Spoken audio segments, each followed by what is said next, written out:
Hey guys, hope you all are having a good day. Sorry it's pretty late, but I thought I'd get on here and talk about something. So the topic for this vlog is what it is like to grow up in a broken home. So, sorry the camera's a little shaky. I come from a very broken home. I am one of 7 children my mother had, that my parents, they split when I was 5, and it was pretty dysfunctional.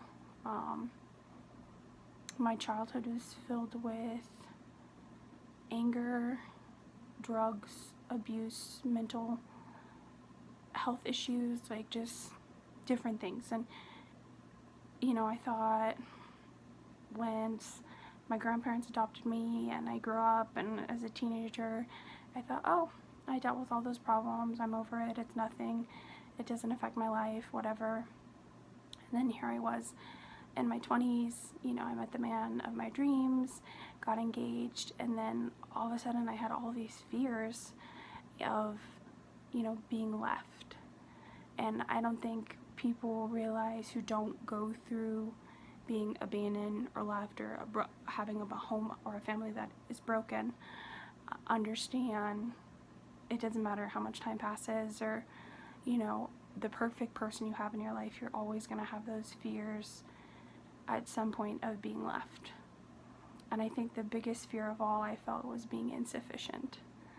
And here I was finding that I had all these feelings of being left and abandoned and not being good enough, and just all these memories, flooding back from my childhood that, I thought that I dealt with.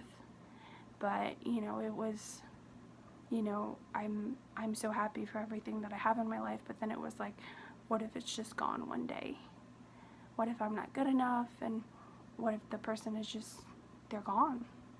And to have those fears that channels from those memories of that childhood, and just everything I've gone through, and my siblings have gone through. We went through some pretty traumatic crap, to be completely frank, and I don't think any of us learned how to properly deal with it. And I totally am an advocate for therapy. I myself attend therapy, and it helps tremendously.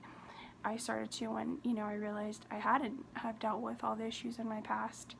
So I just encourage, anyone that has gone through or is going through things like that, to reach out for help.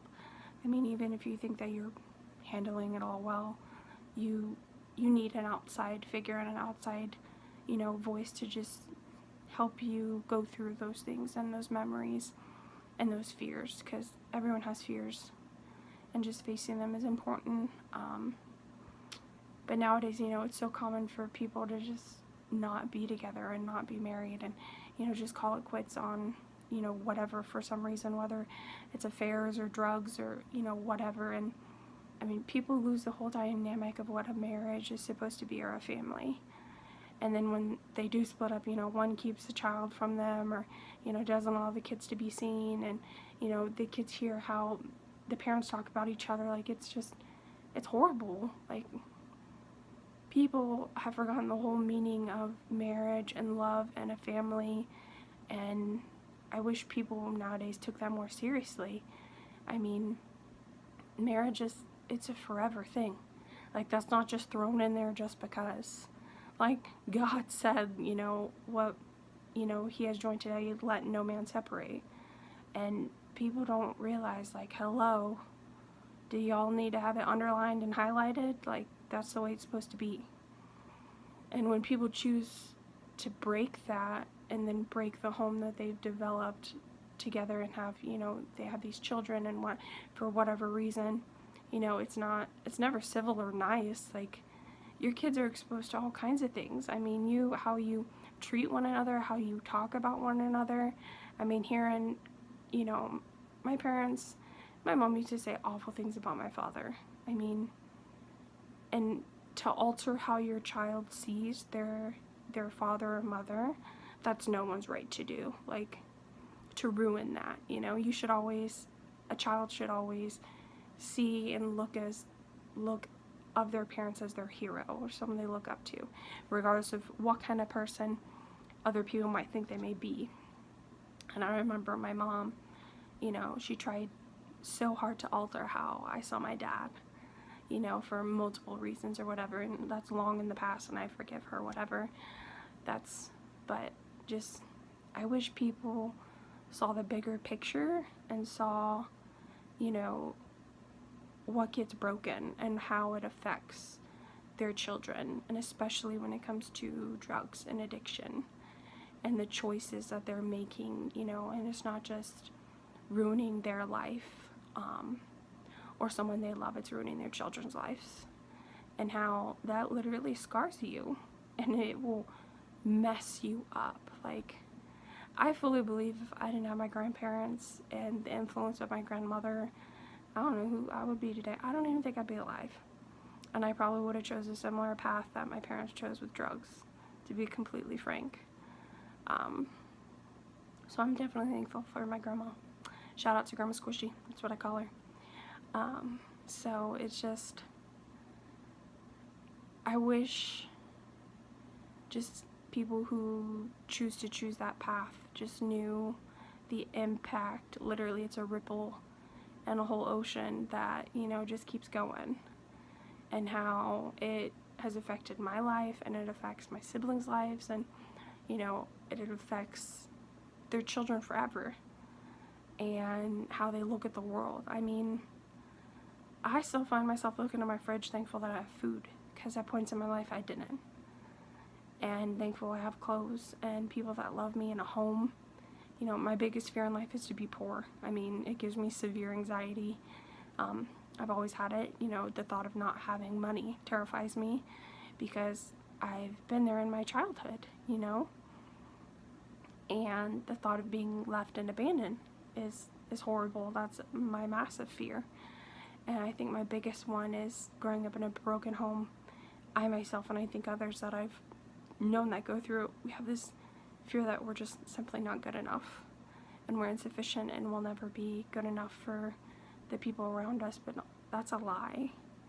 So I mean, if you come from a broken, dysfunctional, whatever home with whatever situation is going on, that you know you've been through some traumatic things, you're good enough. You're more than good enough. And then that doesn't define you. That doesn't make you the person that you are, or define the career you're going to have, or the choices you're going to make, or, you know, I think my biggest thing is, you know, knowing how to be a good mom one day. And that doesn't define that, you know, I'll be a bad mom or any of that. And it's hard when you come from a broken foundation to know, like, how to do life correctly at times, because you question everything that you do, making sure you're good enough, and making sure the people around you really mean what they say, and you trust them, and trusting what they say. Trust is huge for me. When I'm lied to, that alters how I view someone forever. That's something I've just always lived by in how I feel. I can forgive someone for hurting me or lying to me or whatever, but, you know, that's something from my childhood. It stems from that. You know, once I'm lied to, that's hard for me to look at that person the same way. But everyone's human, so. But the biggest thing is just knowing you're worth something, no matter what anyone says to you, or what your parents think of you, or parent, or whoever raised you or raises you. You're more than good enough, who you are as a person. And the life that you've lived and gone through does not define who you are, who you're going to be. And, you know, I was told as a kid I would be nothing but some crackhead's daughter the rest of my life. And look at me now. So if that doesn't prove that anyone can do anything, it doesn't matter where you come from or who, you can become anything in the whole world. And don't let what someone says or has done to you, or what traumatic situations you've gone through impact or hold you back. And you should be proud of who you are. And that's the biggest thing I've had to learn and keep learning, and not especially with not working right now, not allowing my past fears and thoughts of, you know, I'm worthless, I'm nothing, I don't have a career, all these things come into my mind and allow me to think that I'm less than, or I'm nothing, you know, I don't have anything to be proud of, or I'm not someone to be proud of. So I just had to get on here and talk about that and share that with y'all. I hope you guys are having a good day. Thanks for watching. I hope my words just kind of encourage anyone that's going through a hard time. You know, you are something, you are worth something, you can do it, you can do anything. Just keep pushing, regardless of what it is, whether it's your job or your marriage, your relationship. Like, you're worth it. And just fight for what matters in life and never stop working hard for the life that you have, because it doesn't matter where you came from at all. It just matters where you're going. And those people do not define you.